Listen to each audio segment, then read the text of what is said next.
I'm with you in that you're going to have to take calculated risks. And that's what Leon Rose has been about since he's been here. And he's been measured. He hasn't been gung-ho in terms of mortgaging this franchise's future for immediate gains. They have had a prudent approach, and you're going to have to roll the dice in certain respects to get to that top level. And you're right, Donnie, when you look at next season, all things considered, you hope that they're healthy, and if they roll over, say, 85 to 90% of this roster, this is a top 3 team in the East. With Boston coming down, Milwaukee's going to come down, and so you have to figure it's going to be Indiana, the Knicks, the Cleveland Cavaliers in some sort of order in the preseason rankings.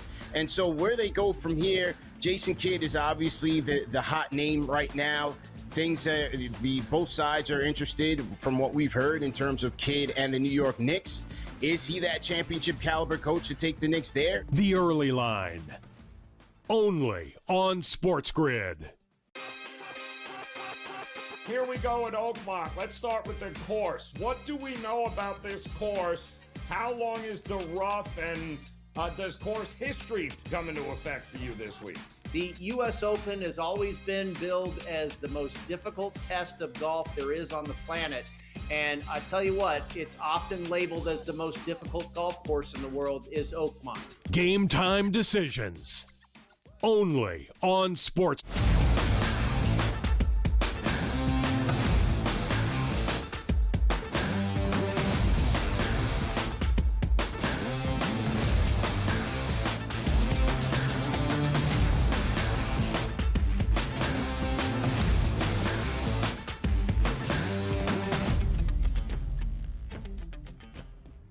Welcome to hour number 3, our third and final live right here on this Friday morning on the Early Line on SportsGrid. It's our final hour of the week here on TEL as well. He is Donnie right side. I am Ben Stevens. So much to get to here ahead of game number 4 of the NBA Finals tonight in Indianapolis. The Pacers, despite being the series underdogs, are the team that holds a 2-1 series lead in the NBA championship set. Will that change tonight, with Oklahoma City being a road favorite once again in game number 4? We will hear from you. We will break down game 4 from every single angle. Bryan Fonseca will join us later on in this third and final hour to do just that. Up next, we go live to Oakmont Country Club with Keith Stewart, looking at the early start of round number 2 Friday at the 2025 U.S. Open. And from the brilliant baseball mind of Donnie Rightside, a full baseball breakdown and preview on the diamond ahead of this great weekend in MLB.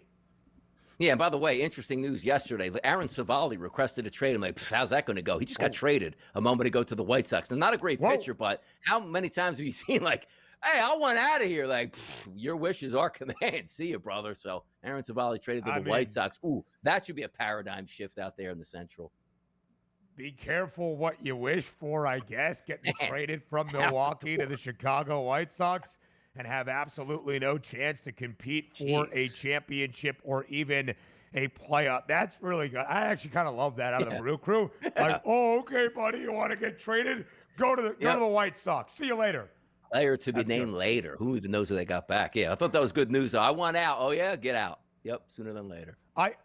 I also, if I am not mistaken, I think I saw through social media and Twitter yesterday that it was Aaron Savali's birthday yesterday, and the Brewers' official account wished him a happy birthday in the morning, like right away, and then Savali requested his trade, and within 24, getting traded to the White Sox for being a mediocre pitcher and being like, I want out, you don't really see that in baseball. That's really, really good stuff. That is that's really enjoyable, DRS. Thank you for telling us that. Yeah, no, like it's just odd that like baseball is like nobody holds out because you're not allowed to do that. Like you don't hear anybody mid-season like I just want to be traded, and the fact that like just a random player is like I want to be traded, and, like get on out of town the very next morning. That was pretty good. Like I couldn't even figure like the trade request came yesterday down. Like what? Who's this guy to even request a trade? Who would want the guy? And then less than 24 hours later, the guy's in a new city, and it's the White Sox. Like, oh yeah, there we go. Yeah. Listen, the Colorado Rockies are the story of an abysmal baseball team this year. But after the White Sox set the modern record with 121 losses a season ago, They're still 23-46. They still have the worst record in all of the American League. Again, Colorado is just 13-55, despite the walk-off winner for the first time this year for the Rocks last night at Coors Field against the San Francisco Giants. But yeah, life comes at you fast, I guess, if you are Aaron Savali. All right, as we get you ready for game number 4 of the 2025 NBA Finals, the question for all of you out there was rather simple. What's the best bet for this decisive game 4 tonight in Indy? That was the question in Fade the Public.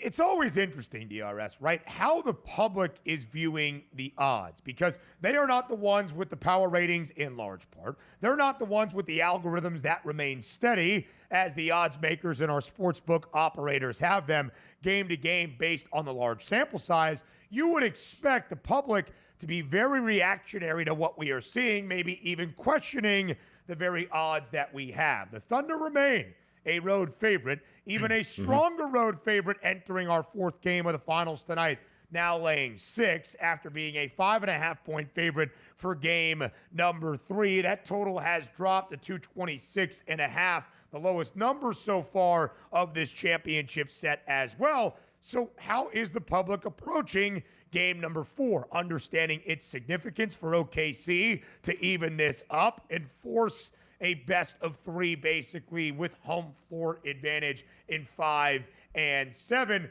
But the public also being like, why would the Thunder be a better favorite, a stronger favorite for a game when they lost by 9 and got routed in the 4th quarter by Indiana in game number 3? DRS, our Fade the Public poll is fascinating from that perspective. It is. A little bit more of the public backing the Pacers as the dog, about 38.4%. As I see the updated votes right now, 37.4% though on the Thunder as the road favorite, over under 11 and 13% respectively. DRS, did you fade the public, and what do you make of their responses?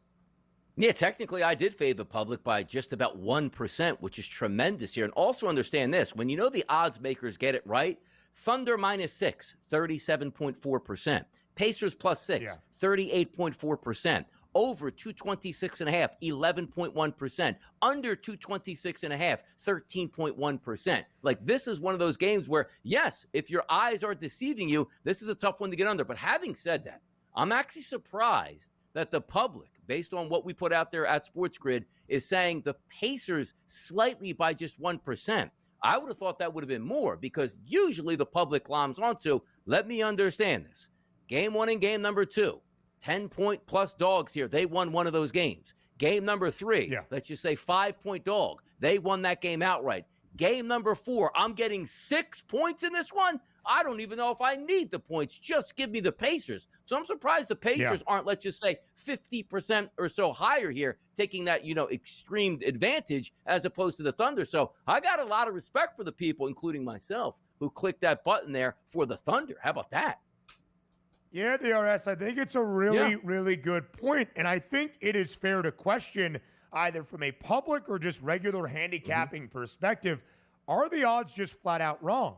We can understand why OKC remains such an optimistic favorite. We know how great the Thunder have been in this postseason, the NBA's best team in the regular season as well, on track to be a historic team in the history of the association with an NBA championship. But they're now trailing in this series, and Indiana has defied the expectation and the odds all along. The Pacers, of course, 9-4 outright as an underdog in this playoff run. They have been a home dog 3 times. They have won 2 of those 3 games straight up. In Oklahoma City, if they are going to be crowned an NBA champ, DRS is going to have to win a game, at least one on the road, where they are 4-4 this playoff run. 0-8 against the spread. They have been at least a 3-point favorite in every single road game. Rick Carlisle said after game number 2 when Shai Gilgeous-Alexander scored 34 points for OKC, hey, just pencil the guy in for 34 on Wednesday night as well, Wednesday night in game number 3. not 34, only 24 for SGA. Tyrese Halliburton, a 22.11 assist, double-double, burying 4 triples. The Pacers are now 20-1 in games that Halliburton has had 20-plus points and 10-plus assists in his time in Indiana. DRS, how do you compare the two stars on display here on this Friday night? I expect great efforts out of both of them. I look at Halliburton at 18.5. You want to win this game, he's got to do similar to what he did in game number 3, but also SGA. Love to hear him at the post-game press conference. Like, hey, we're not panicked here. I got to play better, and I know that. You understand this. SGA will be shooting 20-plus times from the field tonight. He should be able to get his number into the mid-30s there. Yeah. I expect a pretty good flow, but also, you know what else I expect? Under 26.5 as well. How about that? Mm-hmm. You would think, DRS, that probably favors the Thunder if they can slow down Indiana. Yep. Nobody in the first 2 games for the Pacers had scored 20-plus points. Pascal Siakam also got north of 20 points with 21. His prop tonight, 19.5. Jalen Williams was OKC's leading scorer with 26 in game number 3, by far his most efficient game in the NBA Finals. But DRS, we know the balance and the depth for the Pacers was the difference. The bench outscored OKC's 49-18 in game 3. More on the early line next.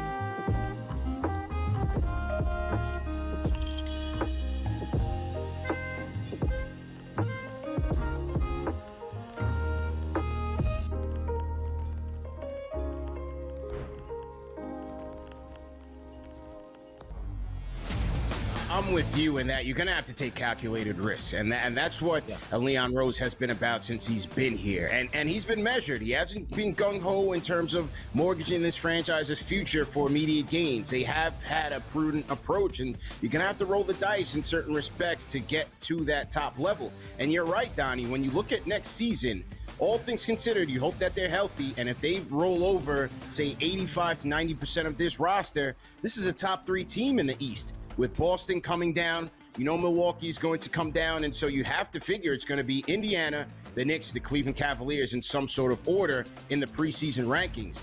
And so where they go from here, Jason Kidd is obviously the hot name right now. Things both sides are interested from what we've heard in terms of Kidd and the New York Knicks. Is he that championship caliber coach to take the Knicks there? The Early Line, only on SportsGrid. Here we go at Oakmont. Let's start with the course. What do we know about this course?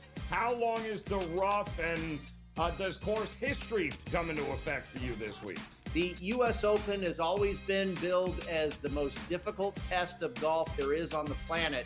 And I tell you what, it's often labeled as the most difficult golf course in the world is Oakmont. Game time decisions, only on SportsGrid.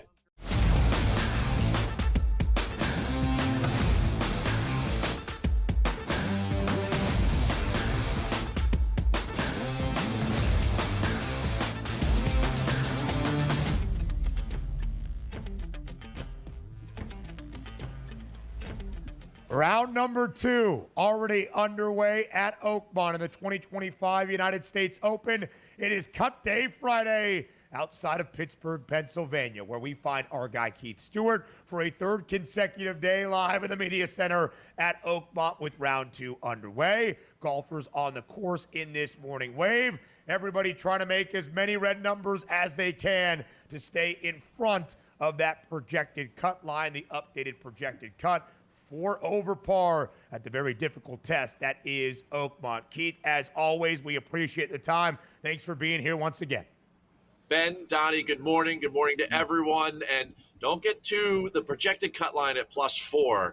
Don't get too fixated on that. It's 2016, the last time we were here, it was +6. And right now they're projecting better than a 50% chance. It ends up at +7. It's a little overcast today. It's definitely humid. It's definitely still hot. The golf course has been sticky this morning. Some guys have been doing some scoring on the back nine, but the front nine, I'd be concerned with. Keith, very early on yesterday in the opening round when you joined us live, I asked you a question with 14 guys in red figures.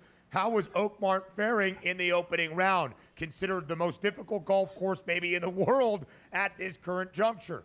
Well, round one scoring average, 74.64, the hardest opening round at the United States Open since 2018. So what did you make of Oakmont's resolve in the carnage we saw yesterday? What can we anticipate in this round two Friday? Ben, that was a great question yesterday. I mean, the AM wave alone, just a couple hours after we got done, they were 5 over par as far as their scoring average. The PM wave was a little bit less.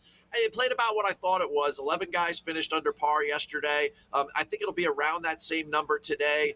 We've got some decent cloud cover, some humidity. Like I said, I think it's going to stay tacky for a little while today. But some of these hole locations are what's really spicy. If you can get through holes 1, 2, and 3 at even par, you're going to feel pretty good about yourself. I mean, yesterday, the second hole, one of the shortest par 4s on the golf course, played third toughest. It's because of those pin positions and the severity of the greens. You really got to pay attention to what's going on right now. This mega group that went off the back with Scotty and Victor Hovland, which has been hot on the back nine, they're going to head into 1, 2, and 3. Brooks is headed into 1, 2, and 3 right now. You're going to see some really good theater there. Whereas the guys like Rahm and Jordan, who got beat up on the front nine this morning, they're circling to the back, and I think they'll do some scoring. At the end of the day, I think it's going to be right around the same number, and we're looking at these afternoon guys really fighting a cut sweat right around 6 or 7. That's going to be fun to watch, too. And like Ben and I talk about like how fun the U.S. Open is, where you can have a 3 or 4 shot lead just absolutely disappear after one hole here and continue to fight back. We're taking a look at Victor Hovland right now, -4 under on the day, as well as Sam Burns at a -4 under on the day. Some of these guys can get hot today, but the expectations for you, Keith, right? We have 8 players right now under par. If I ask you this question by the end of today, is it going to be 9, 10, or 11 under par, or let's just say 3, 4, or 5 people under par? It's definitely going to be single digits, Donnie. I don't think 5. I think that it's not the weather and the wind. There's no wind. The weather, again, with all the cloud cover and the idea that the rain is coming in for tonight and into tomorrow, I think the place won't be as fiery as it could be. So I think there'll be somewhere between like 6 and 9 guys left under par by the end of 36 holes. I mean, hey, you know, you got situations like JT today. He's on the 12th hole, the par 5. He's putting for birdie from 22 feet. He walked off with 7, double bogey, 4 putts later, and 3 of them from inside 4 feet. I mean, it can happen quick around here. But I think one of the biggest stories coming out of today is, and this week so far, is Brooks Koepka. He's clad in the gold and black today in honor of, I guess, the Steelers, the Penguins, or the Pirates. You take your pick. But it's a strong move on his part and Nike, and he's making a strong move this week. I mean, he's been nowhere in major championships since he won in Oak Hill 2 years ago in 2023. I mean, he's had one top 20 since then, and it was the U.S. Open following that. His last 2 major championships are missed cuts. I mean, this guy was the Terminator in major championships, especially tough setups like this. It's nice to see him back. People are fired up for it. Yeah, certainly so. A 5-time major champion in Brooks Koepka, elevating his game on this stage. But as Keith warned, when you start on the front, even if it's your final 9 holes of Friday, it's difficult. Brooks did just bogey the first hole, his 10th of the day. He has fallen back to 1 under par. He was 2 under yesterday. Keith, of our 5 betting favorites entering this tournament at the United States Open, Jon Rahm was the only guy in red figures yesterday. He was the round 2 favorite entering it, plus 550, $1 in front of Scotty. Rahm ever so slightly at 8-1 live right now on the FanDuel Sportsbook is that betting favorite. But some well-known names still in the hunt. Victor Hovland, we have talked about, of course, Scotty Scheffler. He is 1 over right now. Brooks Koepka in the fold. How do you expect the big names to perform to finish out this Friday and enter the weekend at Oakmont? I love the position we're in with Jon Rahm. He was an early lean on the early line, back on Wednesday. and he hit the ball fantastic yesterday. Number one off the tee, and we talked a ton about that, how you have to hit fairways. It's an absolute stripe show. And then he gained another 2 strokes on the field with his approach game. The ball striking is really, really good, and all that creativity I talked about around the greens, he's doing that as well. He's just come off the tougher 9. You watch, in the next 2 hours, he is going to bring that score back under par, and he's going to be sitting under par, one of the few guys that will be there going into the weekend, and he won't have to worry about this afternoon. He'll be well rested for moving day on Saturday. I love our ROM position, and you know what? If you're not in on it now, it's time to get in. Just like we hit J.J. Spawn yesterday, first-round leader coming out of this show, you want to get on. I cashed that ticket, Keith, on J.J. Spawn, and he did finish as the first-round leader at 4 under. You said the bird in the hand. We made good on that. Final 40 seconds of this segment. Let's focus on J.J. Spawn. What does he do for an encore on this Friday in round 2? Well, the one thing he has to maintain, Ben, and it's very difficult to do, is he gained 4 strokes on the field yesterday putting, and I just don't know how that's going to happen again. He made 90 feet of putts, and he chipped in order to come up with that 66 leading the way. You saw yesterday, as it got late in the day, those last couple holes coming in were really, really difficult. I had a number of outrights out here. Look at Sam Burns. He was 3 under par. He finished on the back 9. Bogey, double, bogey, bogey. And he was +2 before you know it. So do not count your chickens before they get into the house. No doubt about it. J.J. Spawn right now, 10-1. Tees off later today, just short of 1 p.m. Eastern. Keith, have a great weekend at the U.S. Open. We appreciate all the coverage and hard work. More TEL next.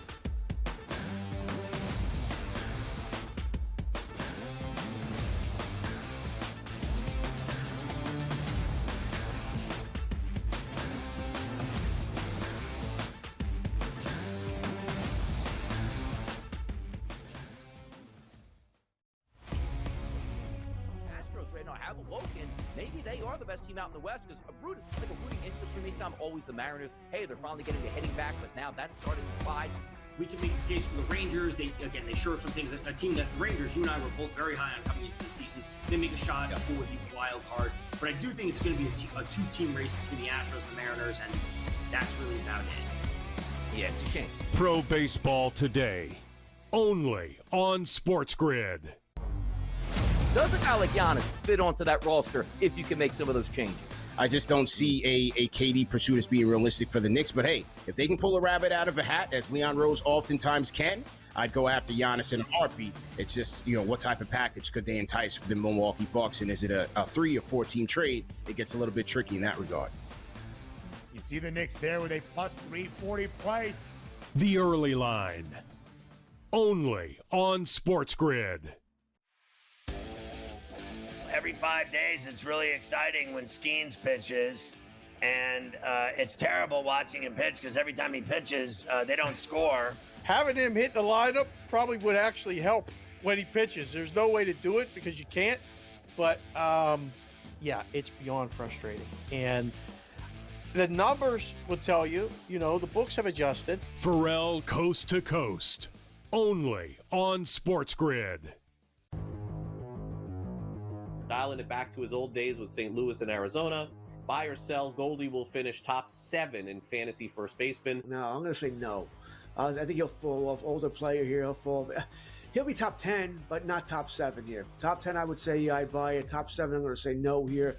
I think he'll put up decent numbers here. Not as good as he was. I don't think he's going to bat 340, 350 all year long. Fantasy Sports Today, only on SportsGrid.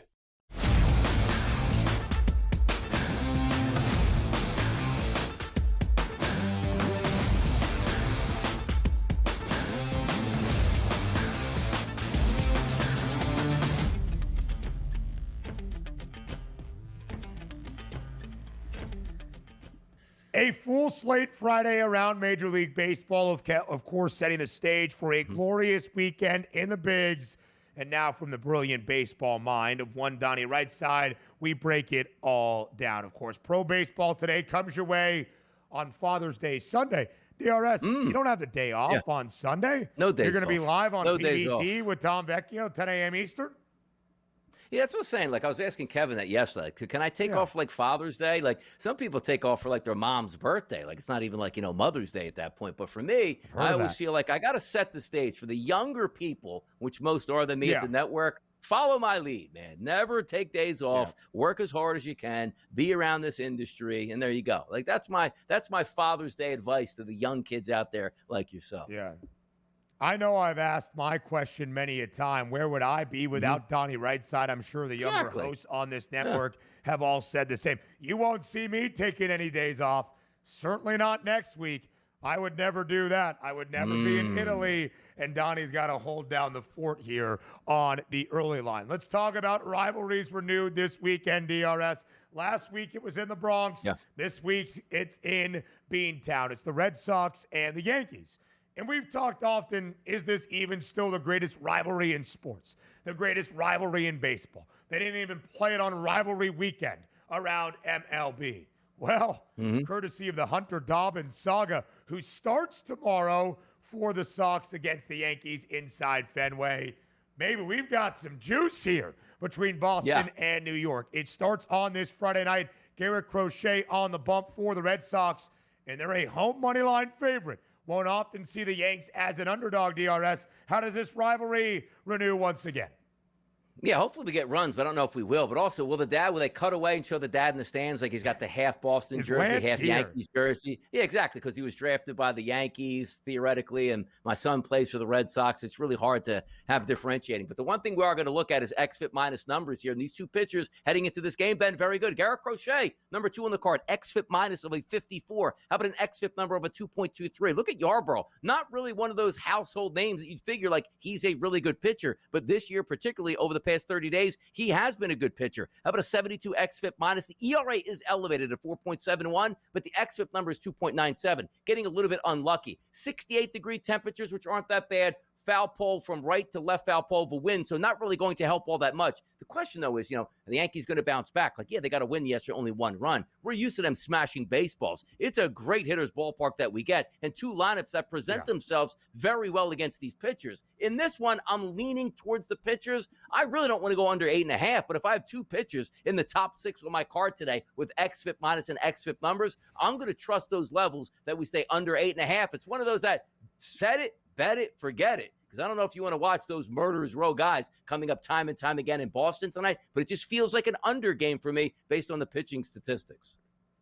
Aaron Judge had the day off yesterday in KC. The Yanks did sweep the Royals, winning 1-0. Big bounce back for New York, DRS, that had Monday off after losing the weekend against Boston. So now we have another series inside Fenway Park. By the way, Aaron Judge, 3 consecutive games with a home run. That streak still stands. Plus 240 the price for Judge to go Yabo tonight at Fenway. Crazy. It's half the price and then some of any other player in the lineup today for our side. Another rivalry, a California rivalry, tonight in Los Angeles at the Ravine. It's the Dodgers and the Giants. San Francisco saw their 6-game win streak snapped yesterday. 6-game win streak snapped yesterday by the Colorado Rockies. The Giants now head to LA to take on the Dodgers. Not oftentimes you're going to see Logan Webb when he's out there on the bump for the Giants as a hefty dog, but Yoshi Yamamoto gets the start for the Dodgers. Minus 184, that updated money line figure on Los Angeles. Total 7.5. Another rivalry this weekend of the Bigs. What do you like tonight in downtown LA? Probably under 7.5, but if you are looking at Logan Webb getting a plus 146 price, I have him as the best pitcher on the card today. You take a look at his last 30 days, Ben, XFIP minus. If you're not used to hearing that number, it's league adjusted here. 100 is that baseline mark. Anything above that for a pitcher, Ben, not doing very well. Anything below that, doing very well. How about a 52 here for Logan Webb? So doing extremely well with an ERA over the past month of a 2.53 and an XFIP number of 2.01. Now, Yamamoto is a very good pitcher. So if you say, well, I don't know if I want to go like 8th inning, 9th inning, extra innings, if it gets there and I lose my advantage, well, just take the first 5 innings, maybe money line here on Logan Webb. He's great. He should be able to hold the bats down, at least giving you a chance with a good pitcher at an underdog price. A critical stretch for the Dodgers. They had a 3-game set against the Padres and now a divisional rivalry this weekend against the Giants as well. More around the Bigs next.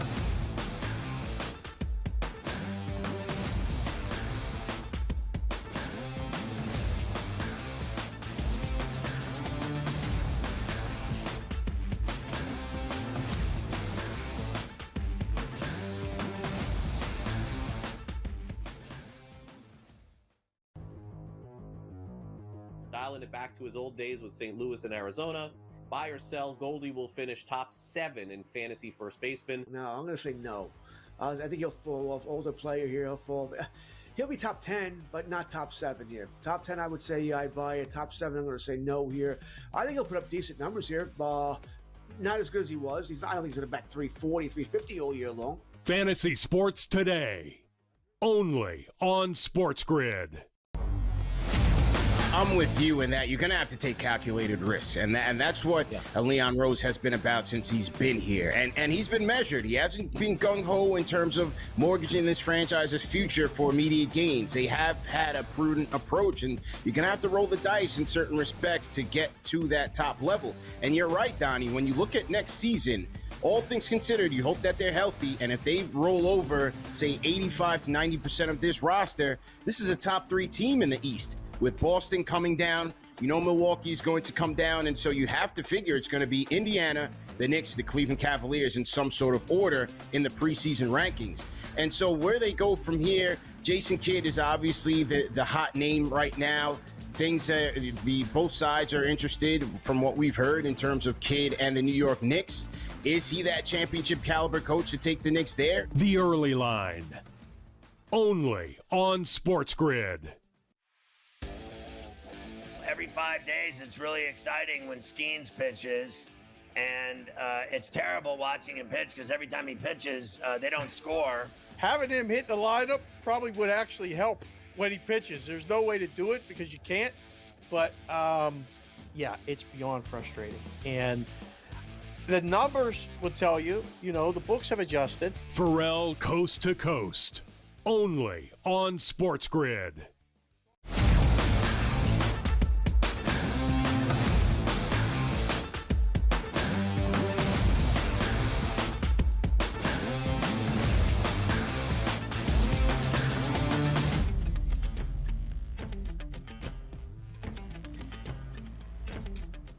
So we mentioned this critical stretch in the National League West. A lot of divisional rivalries playing out this weekend and some divisional duels. The Dodgers, who had a 3-game set against the Padres in San Diego this week, they took 2 of 3. They have a weekend set against their old rivals in the Giants. And then on Monday, start a 4-game set in the midweek against San Diego once again. The Dodgers a game in front of the Giants for the top spot in the National League West.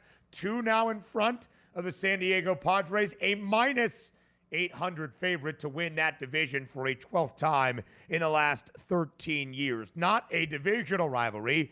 Heck, not even in the same league this weekend, DRS, between the Phils and the Blue Jays, but they did play each other last week. Toronto took 2 of 3. In fact, the Jays have been scorching hot as of late. They just swept St. Louis in St. Louis. They've won 7 of their last 8. 12 of their last 14. Toronto now 38-30. They head to the bank this weekend. Philadelphia, a slight home favorite in this Friday night opener with Ranger Suarez on the bump. Kevin Gossman on the other side for the Blue Jays. Minus 118, that updated moneyline price in favor of Philadelphia. Total is 8. How does this weekend set between the Phils and the Jays begin?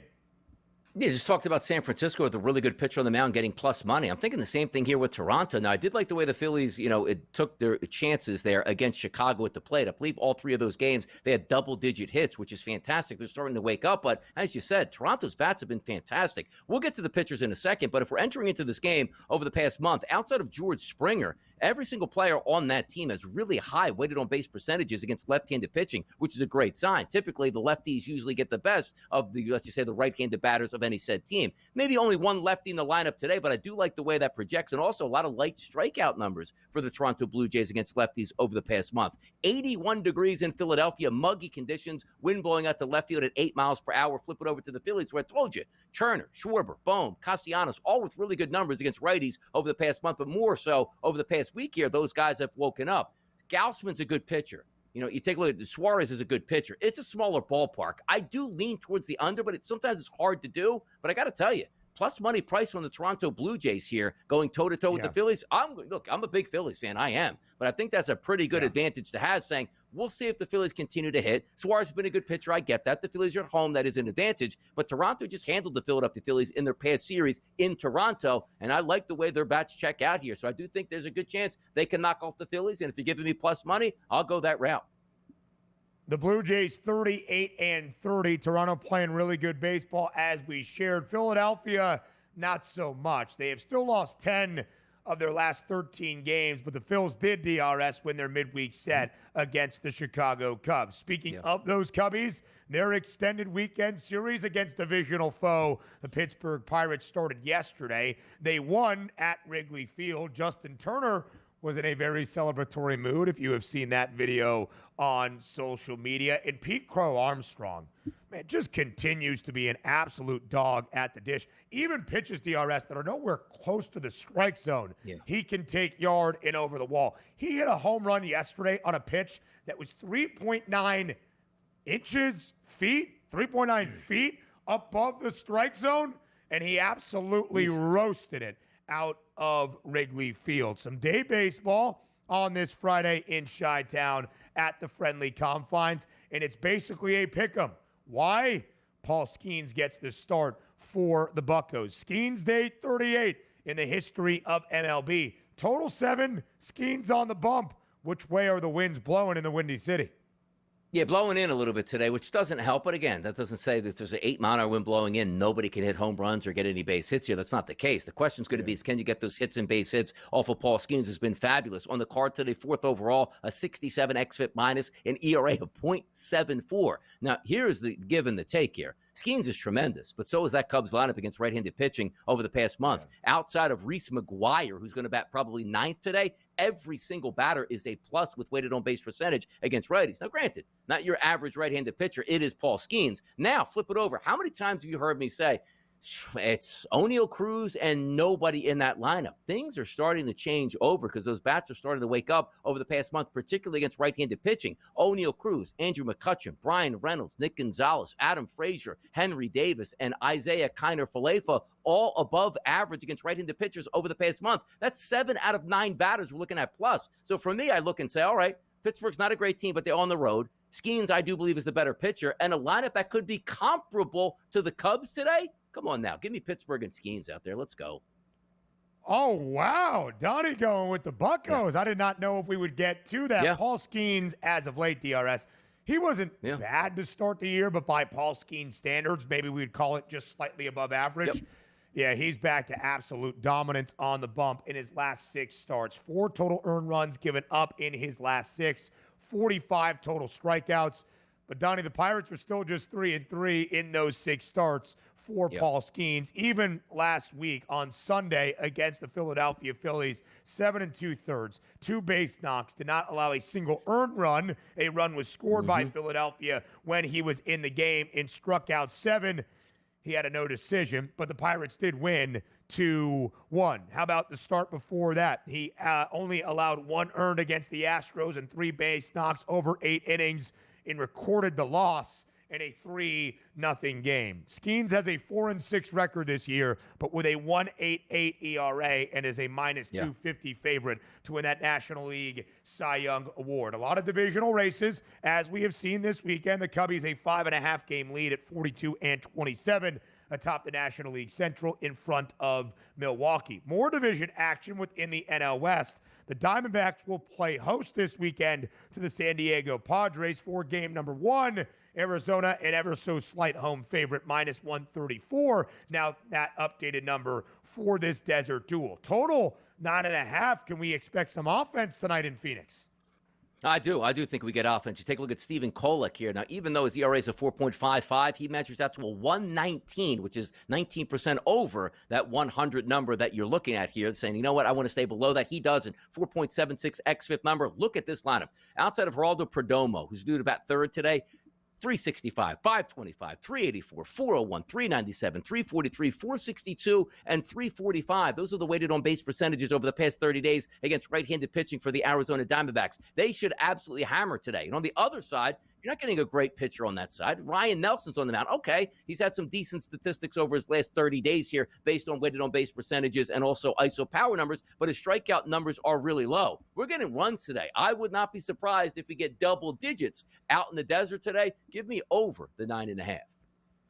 A full slate Friday DRS. That means 15 games, all 30 clubs in action around Major League Baseball. I wonder when Aaron Savali makes his debut for the Chicago White Sox. The Braves at home. Bryce Elder gets the start. They're greater than a $3 favorite against the Colorado Rockies. The Detroit Tigers hoping to continue to stack up wins, 45-25. They host the Cincinnati Reds, the team with the longest active win streak in Major League Baseball. Let me just double check that. 6 in a row for the New York Mets. They start their weekend series today against the Tampa Bay Rays. Clay Holmes on the bump for New York against Tampa. Any other plays that you would like to highlight elsewhere around the card on this Friday?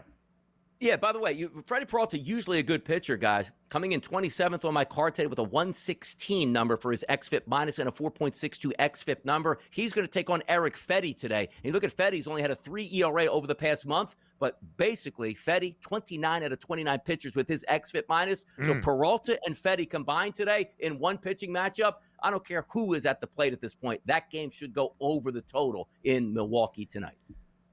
It's only 7.5, right? You are not paying a premium. We are not expecting a ton of offense, but 7.5 can certainly be accomplished. The Royals host the A's. Luis Severino on the bump for the Athletics. Kansas City trying to bounce back from a series sweep against the New York Yankees during the midweek. Plenty of great baseball again. Celebrate Father's Day with Donnie right side on Sunday, 10 a.m. Eastern on Pro Baseball Today. Bryan Fonseca joins us next.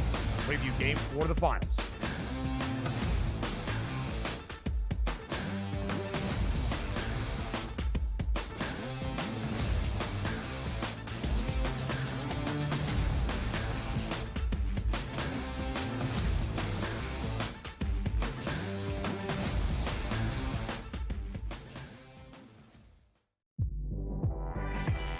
Their team total is 19.5 wins. I told you to go under, and it's by far the best bet I have recommended on this network in 4 years. They can't get out of their own way. And now Sloot is out for the year. Let's hope Sloot gets back because I respect the hell out of Sloot, and I want her to go out on her own terms. Hopefully we'll have her back for the 26th season. Betting above the rim. Only on SportsGrid. I got a feeling Pittsburgh's going to the Super Bowl. I got a feeling there is no chance they're going to the Super Bowl with Aaron Rodgers. I'm just kidding. They're still not expected to have over 8.5 wins. They're still not expected to have a winning record. Now, I know things could change for the next 24 hours. I get that. But everyone expected Aaron Rodgers to sign with him. He's going to sign with him. Pharrell Coast to Coast. Only on SportsGrid. The two guys that can do it all. Too much electricity this morning. This is a good time. We're having a lot of fun. I had to do a triple take. Ka-ching! Why? Because of parity. I didn't mean to offend. Yeah, it's not going to happen. Load management is a dirty word. Let him rip. You know what? Circumstances provide the results. What? How do you do this once? Oh, Donnie, you've got such a good show there. A network that is booming. The Early Line. Only on SportsGrid. Foul him!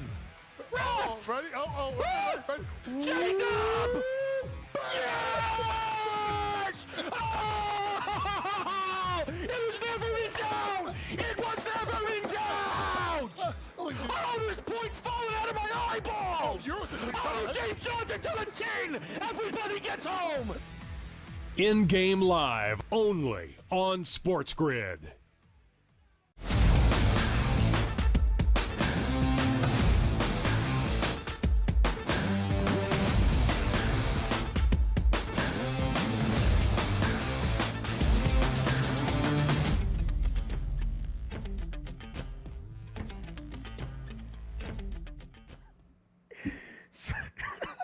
Sorry, Donnie right side always has that uncanny ability to say something with 3 seconds as we're returning from commercial. That is so outlandish, it's hard not to react. Anyway, we're back live right here on this Friday on the early line ahead of game number 4 of the NBA Finals. And joining us now, it is Bryan Fonseca for a full-blown breakdown and preview of what we are seeing tonight in Indianapolis in what remains, of course, Fonseca, throughout this championship set. As always, we appreciate the time.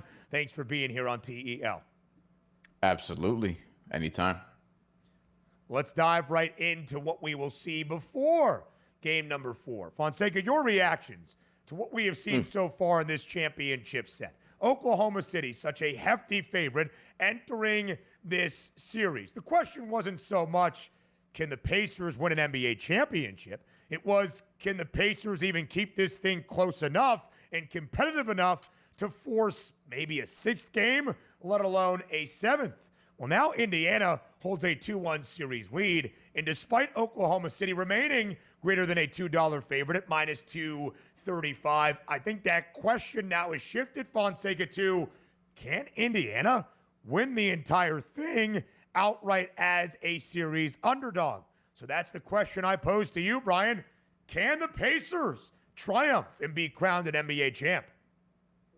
I have 1, 2, 3, 4, 5 Pacers futures.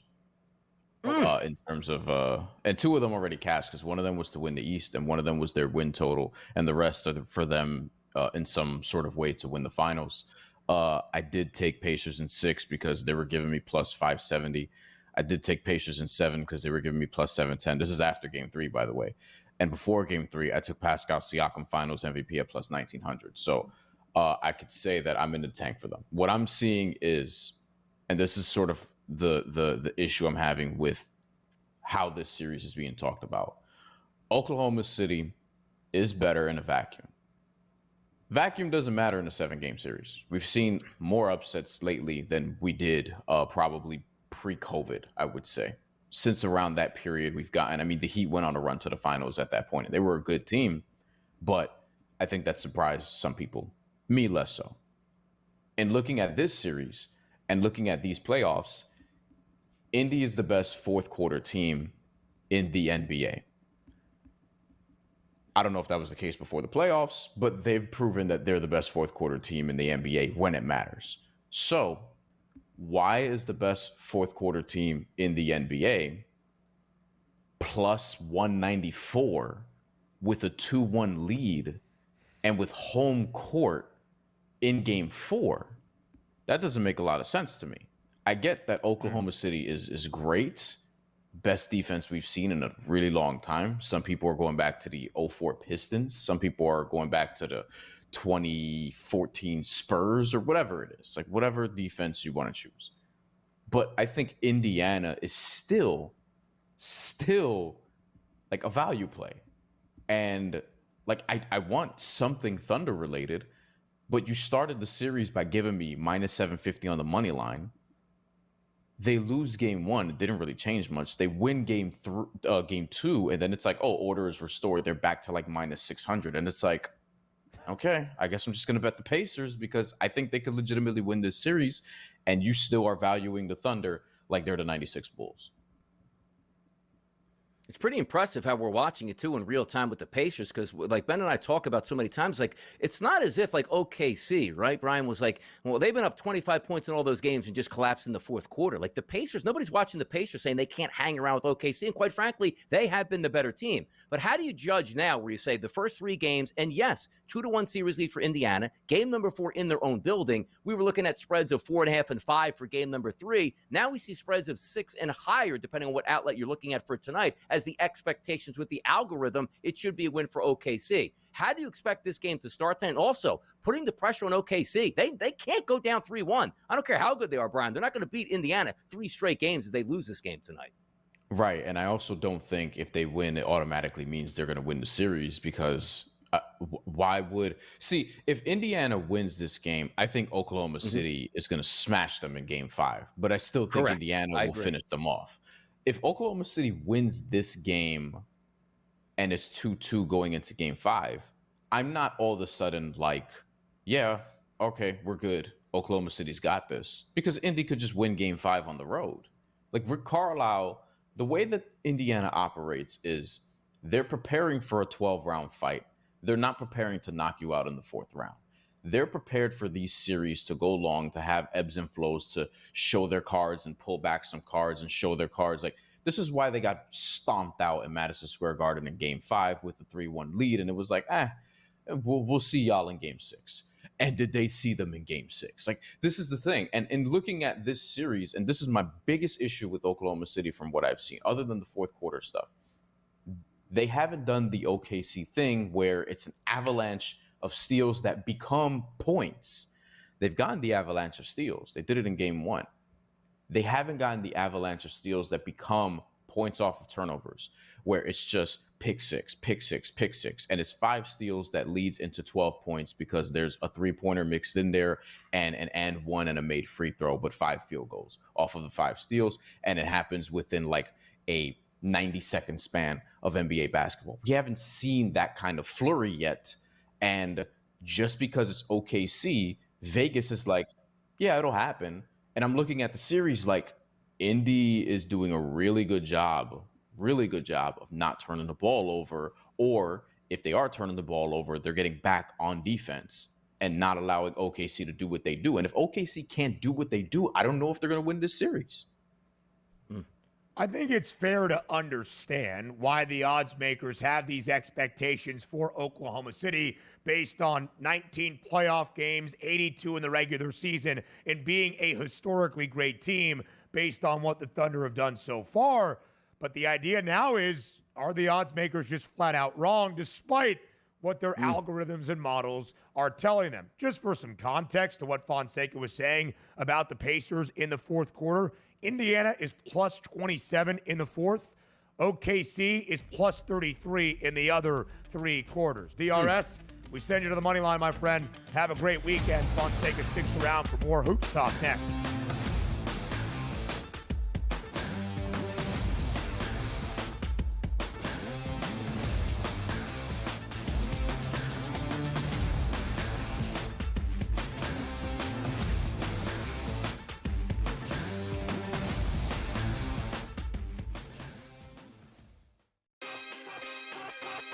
Plenty of takeaways from Yankees-Dodgers where LA sent the message on Saturday, and the only way the Yankees could salvage it was somehow beating Yamamoto, and they did.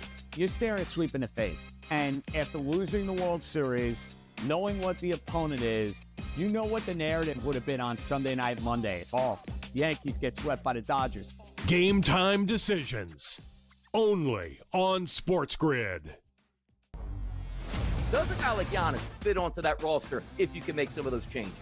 I just don't see a KD pursuit as being realistic for the Knicks. But hey, if they can pull a rabbit out of a hat, as Leon Rose oftentimes can, I'd go after Giannis in a heartbeat. It's just, what type of package could they entice for the Milwaukee Bucks? And is it a 3 or 4 team trade? It gets a little bit tricky in that regard. You see the Knicks there with a plus 340 price.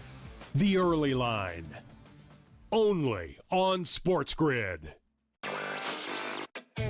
No one is going to pick Indiana. No one's going to pick Indiana to make it close, honestly. Like, you could get tremendous odds if you pick OKC in 7. I think that taking the series over 5.5 games, the last 2 NBA Finals series ended in 5. I think this one goes 6. I think the Thunder will get the job done, but I think the Pacers are just too strong of a team and too talented of a team and too deep of a team to lose in 5 or fewer games. Newswire. Only on SportsGrid. Ready? Ready? Jacob! Yes! Oh! It was never in doubt! It was never in doubt! Oh, there's points falling out of my eyeballs! Oh, James Johnson to the 10! Everybody gets home! The 228.5 matters! In-game live only on SportsGrid.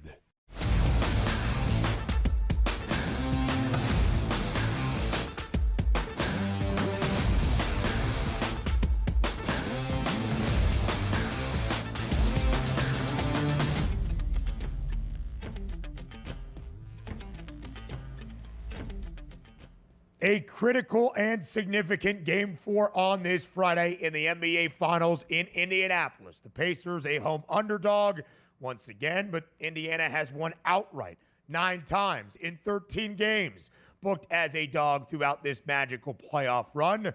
OKC yet to cover on the road. They've been booked as at least a 3-point favorite in all 8 road games. They are now 0 for goose egg, zilch, 0-8 against the spread. Fonseca, let's dive even deeper looking at the individuals tonight. Based on who you ultimately believes comes out with at least an outright victory in game number 4, who is that one player that has to step up above all else? Oh, man. It'd be nice to see Chet Holmgren be consistent, because from a game-to-game basis, I don't feel like I know what I'm going to get. Now, last game, he was productive. I think he could have been more impactful, but he was productive. But there's a lot of ebbs and flows to Chet Holmgren where I think he's the guy, for me, I would want to see him have a big game, but then I feel better about OKC. Because in this game, I did play OKC, but in the first half, it's -3.5. They've covered in a similar spot against Denver, game 4, but they didn't cover, famously, the full game because they haven't covered a full road game, a full road game spread at all in this playoffs. I think they're 0-8 at this point. Same thing against Minnesota. They had that game 3 whooping that they lost to Minnesota by 1,000,000 points. And then in game 4, they went out, they covered in the first half, but then the game got dicey and they barely eked by. Like, it was actually, I remember it being a backdoor Minnesota cover. It was like where they lost by 3 and it was 3.5, or they lost by 2 and it was 2.5, one or the other. But OKC did cover in the first half in a couple of these spots. And also the other thing is, Indy, with their fourth quarter success in the postseason, like, we have to factor in, hey, they could come back again. OKC to win the first half, Indy to win the full game is plus 710 available right now. Like, that's something that I think is also worth considering, even though I think OKC should win this, but I feel much more comfortable betting them in the first half than the full game. It's a really good point, right? We talked about those splits quarter to quarter. Indiana has been better when it has mattered most in the most important quarter, that being the final 12 minutes, that fourth and final. But OKC had a 12-point lead at the break in game 1, an 18-point lead at the break in game 2. They were trailing by 4 at the break in game number 3, but were up 8 after the opening quarter and as many as 9 early in the second. Shai Gilgeous-Alexander, his points prop 33.5, 18 and a hook on the other side for Tyrese Halliburton, who had 22, 11, and 9 boards, 1 rebound shy of a triple-double in game number 3. Jalen Williams was OKC's leading scorer in game number 3 with 26. Pascal Siakam got north of 20 for the first time in this set with 21. And then one final point before we ask Fonseca a question about the New York Knicks head coaching search. Benedict Mathurin, of course, 27 points for Indiana off the bench. The Pacers' leading scorer in game 3. His points prop tonight, 10.5. Fonseca to completely change pace here in the final minute and a half of this segment. Outside of what we are seeing here in the finals, of course, one of the main stories this week has been the New York Knicks and pretty much getting ghosted or rejected by calling a lot of teams around the NBA and asking to speak with a current head coach. The Bulls said no. The T-Wolves said no. The Rockets said no. The Mavericks, with Jason Kidd thought by many to be the front runner, said no. Even the Hawks and Quinn Snyder said absolutely not. Fonseca, with access denied in all 5 of these spots, where does this leave the New York Knicks in their head coaching search? So it's interesting because I think with this search, the main thing that stands out to me, Ben, is not that they're getting denied over and over, because we know across sports, you ask for permission to interview other teams' head coaches. Like, that's not an abnormal occurrence. What's interesting to me is that we know all of this and that it's getting out constantly. And it doesn't benefit the Knicks, which means other teams seem to be leaking out, hey, we said no to them wanting to interview our head coach. Why is that? I don't know, but maybe the Knicks don't have a lot of fans around the league. Maybe the ownership doesn't have a lot of fans around the league. I don't know what it is. But I think that them going about their coaching search, like whatever, like this could be part of phase 1, then they're on to phase 2, they interview assistants, they interview all these other candidates, whatever. But as far as this goes, like the reason it's getting out, that's what I'm most interested in. Bryan Fonseca, always on it. Have a great weekend. Have a great weekend to all of you. The Early Line returns on Monday.